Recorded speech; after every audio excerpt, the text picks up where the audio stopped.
Hello, my name is Jack Pinger, and I'm very excited to show my result of over 8 months of programming, JSA Vote.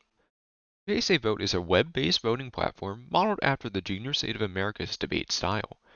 The Junior State of America is a nonprofit political advocacy organization specializing in providing political discourse to adolescents. They host debates on crucial issues where student speakers on both sides express their beliefs, but they had a problem.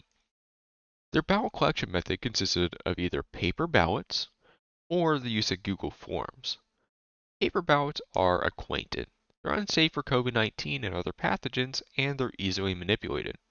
Google Forms, while it is an online platform, fails due to its lack of permission management and live moderation, which often leads to outside interference, like people sharing the link to their friends who are in different rooms. JSA Vote solves all of these issues.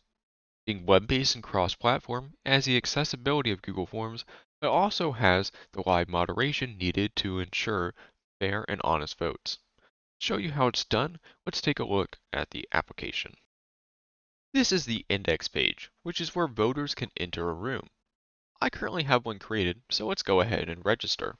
I'll put in my first name, my last name, my school, and then finally the code. For this one, it's 711361. Bam. Once in, we are presented with the voting screen, which I like to call the Vote Remote.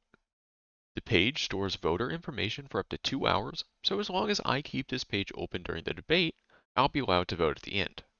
Now note the moderator has not opened voting yet, so if I try and vote, it will give an error.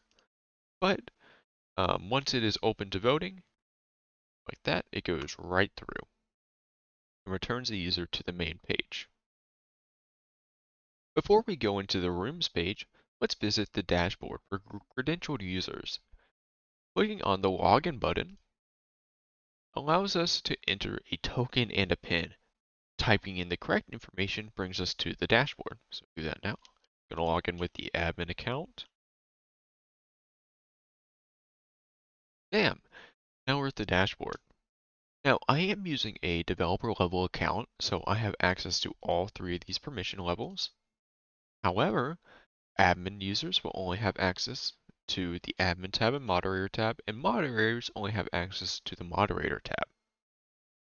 The admin and developer tab allow them to create users below them. So developer can create admins, admins create mods, and the moderator uh, tab allows people to create rooms. So for example, I'm going to make a new room called H1B-C7. Hit create room, a new room is created for me. Now, we're open to a plethora of information. So to start, we have the room code. So just like the 7114361 I had earlier, we can use this um, to share with the voters so they can log in. Right below that is the byline. So you can type in like a description or usually involving the propositions title. So I can put example resolved, the US government should provide money to save the kittens. Like that, and it's automatically saved. Well, here are the action buttons. So these are where the real bread and butter are at.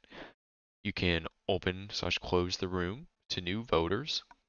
So for example, you are already like 10 minutes into the room, you don't want new people just showing up. So they haven't actually heard the full argument.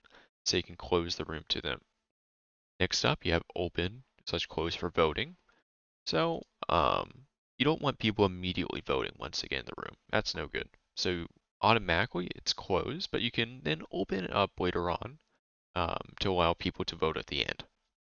Then there's the delete room, which is a kind of fail-safe. So if something goes wrong, you just need the room deleted. You don't want to conclude it.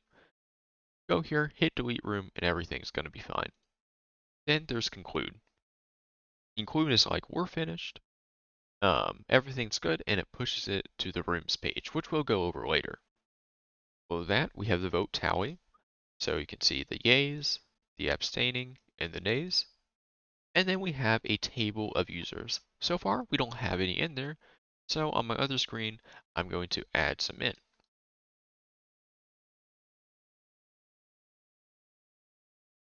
grab the code.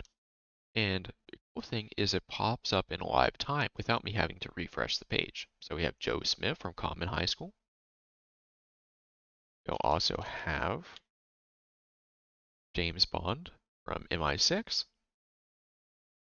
And we'll have fake user from fake town. Now the table allows you to sort based on different fields. You go by first name, and it also allows you to remove bad users. So for example, let's look at this fake user. Fake user is a fake user, right? It can be someone who puts in an inappropriate name, who you know is not in the room, or is just simply not supposed to be voting. By hitting the remove button, they're automatically taken off and you don't have to worry about them anymore.